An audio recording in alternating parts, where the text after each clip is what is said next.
presidente, bastardos del empresario, bastardos del presidente, bastardos del empresario, bastardos del presidente, bastardos del empresario, bastardos del presidente, bastardos del empresario. Ahí están, ellos son los que matan sin razón. Ahí están, ellos son los que matan sin razón. Ahí están, ellos son los que matan sin razón.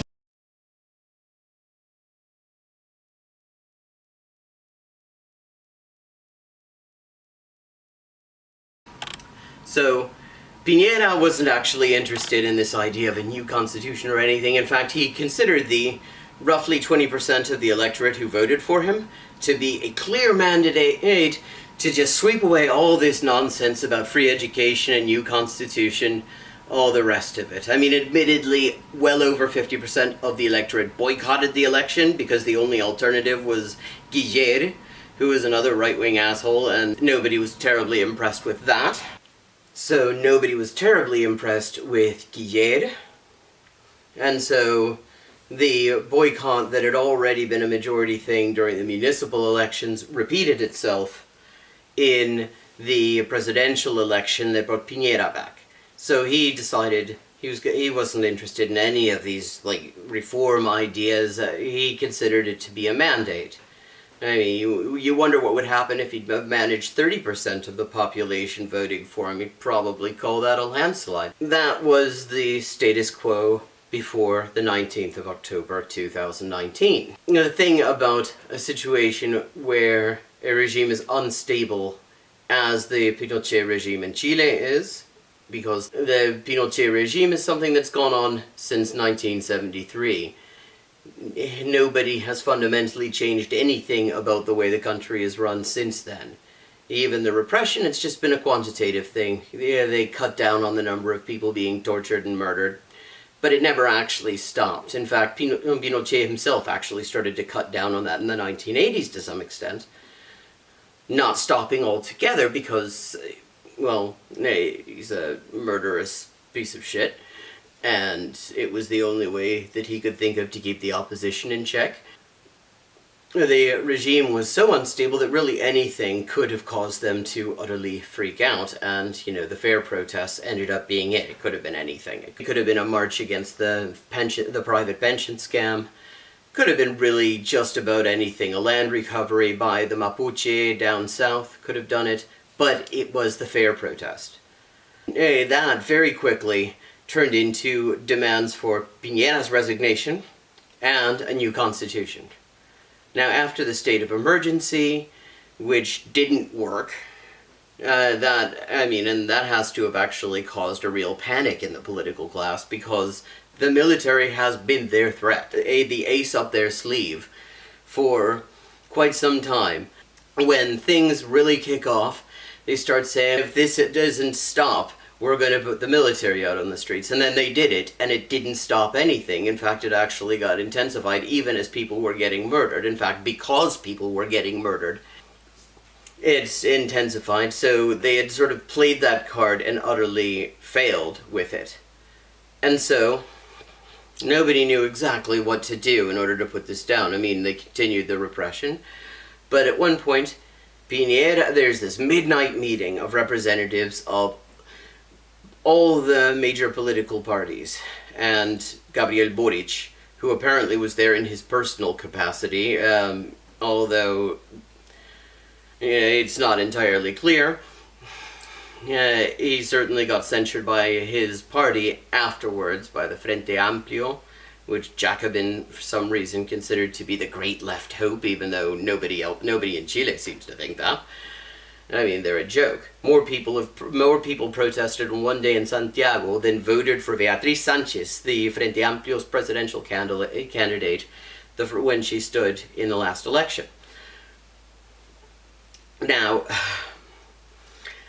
now in the middle of the night, they have this long meeting, and eventually what comes out of it is what Piñera calls un acuerdo por la paz y contra la democracia. Yes, an agreement for peace and against democracy. Which is actually, he was accidentally very honest there. That is exactly what it was. It was called the Agreement for Social Peace and a New Constitution. And the idea was they were going to have a referendum in April. At which point there would be two choices. Well, first of all, whether to support the idea of a new constitution or not, a yes/no on that, and the question of what sort of institution should be writing it. And the two options were convención mixta, a mixed convention, meaning that some elected members and some designated members would make up the convention, or a completely elected convention. Now, you'll notice something, maybe. Namely, that Asamblea Constituyente, the assemblies that people have been demanding and risking their asses out on the street in Chile for quite some time. And in fact, that's been a demand really going back to the foundation of the Republic under O'Higgins. Every constitution that Chile has had has been an attempt to prevent an assembly actually taking place and deciding what the constitution should look like. In each case, with the decisive assistance of the military, who end up basically being the main influence in writing the thing.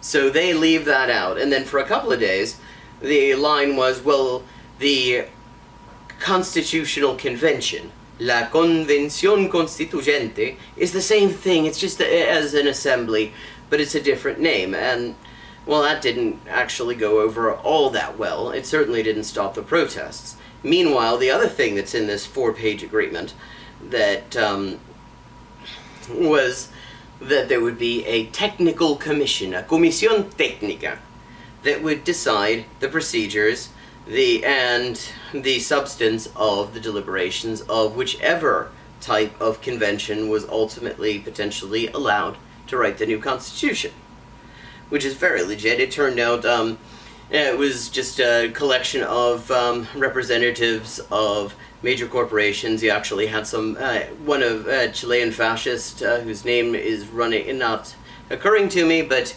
his CV includes time working for Madeleine Albright's consultancy. You know, it was just, again, it was just terribly legitimate and representative. You had all the corporations on there.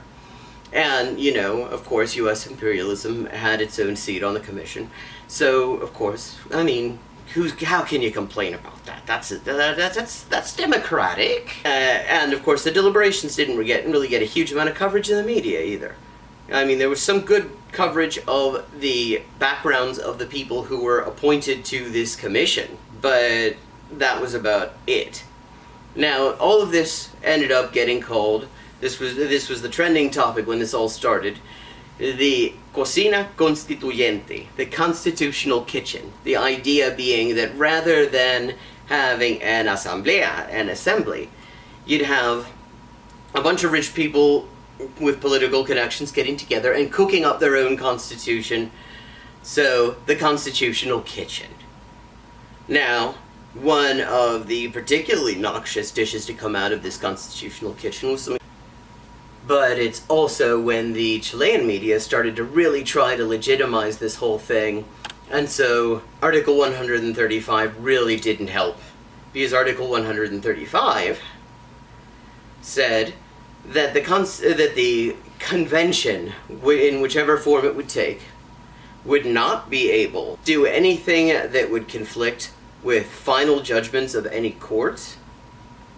Which means, of course, if they wanted to, they could not decree an amnesty for people convicted for political offenses during the dictatorship, for example. They could not reverse adverse judgments on environmental matters because the courts have largely either outright sided with some of the worst environmental offenders in Chile, or they've just refused to enforce the judgments. But it gets better, because they also would not be allowed to do anything that would conflict with any international treaty. Note the words any. It says los tratados internacionales. Not, for example, human rights treaties. Not any specific kind of treaties. You know, this is a legal document, and when lawyers want to be really, really specific, they don't shy away from long fucking lists where they could say, except for the validity of the International Convention on Civil and Political Rights, the International Labor Organization's Agreement number 160, International Covenant, rather, on Social, Economic, and Cultural Rights, etc. You know, they could list them. They didn't. They said international treaties. Now, they could have also specified multilateral if they wanted to. They didn't. Just international treaties. Now, here's the thing. That means that the so-called free trade agreements, the investor rights agreements that enshrine to the privatization of the natural resources, public services, and basically of the entire state, are not going to be able to be reversed in these constitutional conventions, the Cocina, constituyente. That means everything that people are demanding, all the specific social demands that are out there, renationalize the mining resources, renationalize the water, because corporations right now, they can just sort of buy up as much of it as they want. They're leaving towns like Petorca, for example, is basically dehydrated at this point because of avocado monocultures where the owner, Pérez Yoma, who is also quite politically connected. His father was the Pérez Sujovic, who is mentioned in Víctor Jara's Pregunta por Puerto Montt.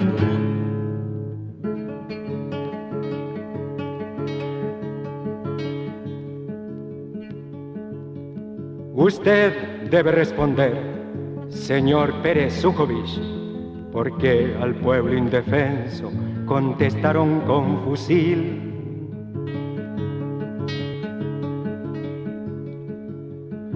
Señor Pérez, su conciencia la enterró en un ataúd y no limpiarán sus manos toda la lluvia del sur, toda la lluvia del sur.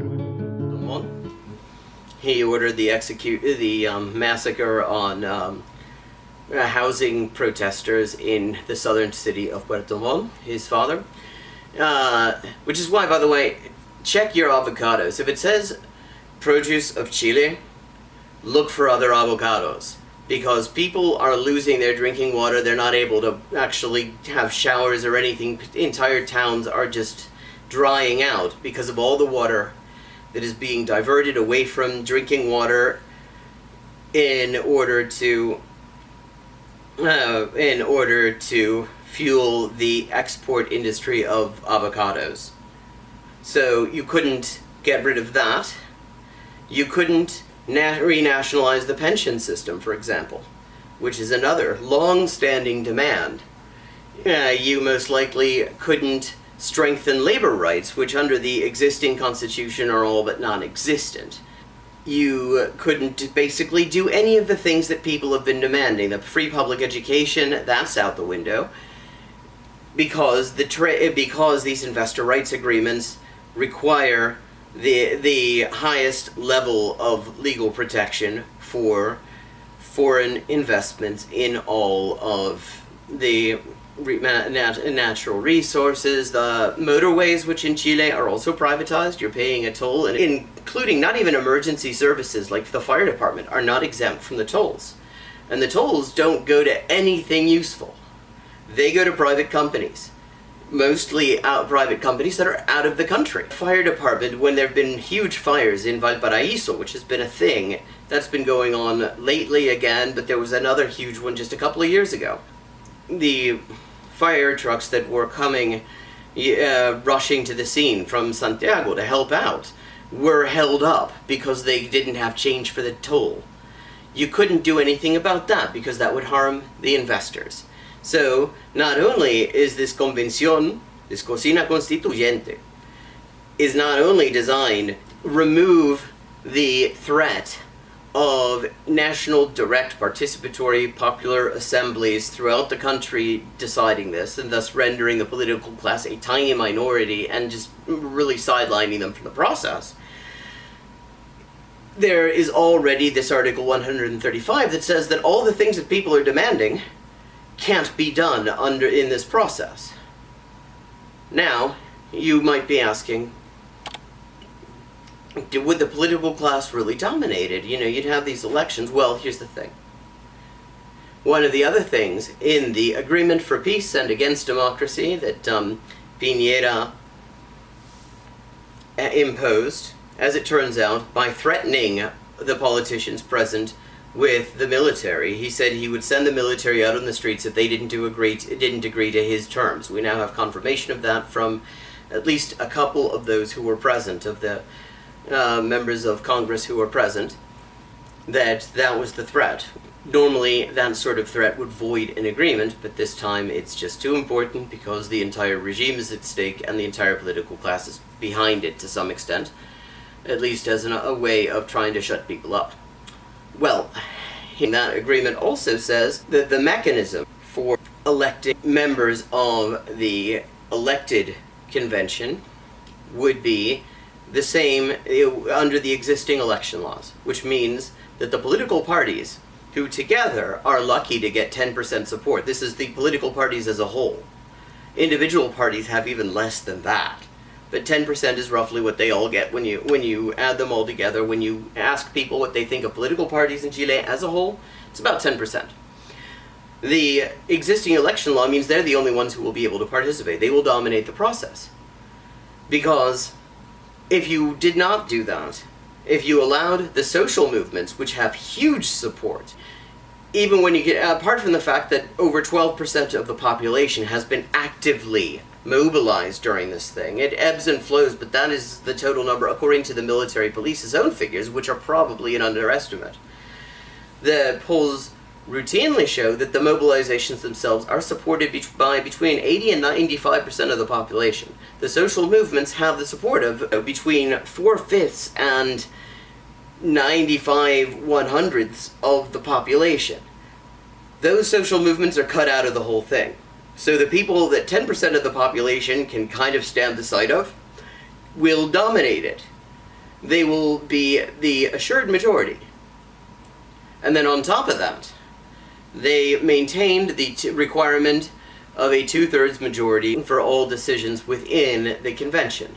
Now, one of the real barriers to any kind of decent reform since Pinochet has been the supermajority of 2/3 that is required in order to pass any kind of legislation that might soften the blow of the full-on hardline right-wing economic policies imposed by the Constitution, imposed by Pinochet. The fascist parties under the existing electoral system, they have only token support in the population. When you ask people what whether they identify as right-wing in polls, you get just over 10% say that. The far-right parties that are varying degrees of Pinochetista, the UDI, which is very open about it, and that's actually where most of the worst torturers and murderers have ended up having their political careers.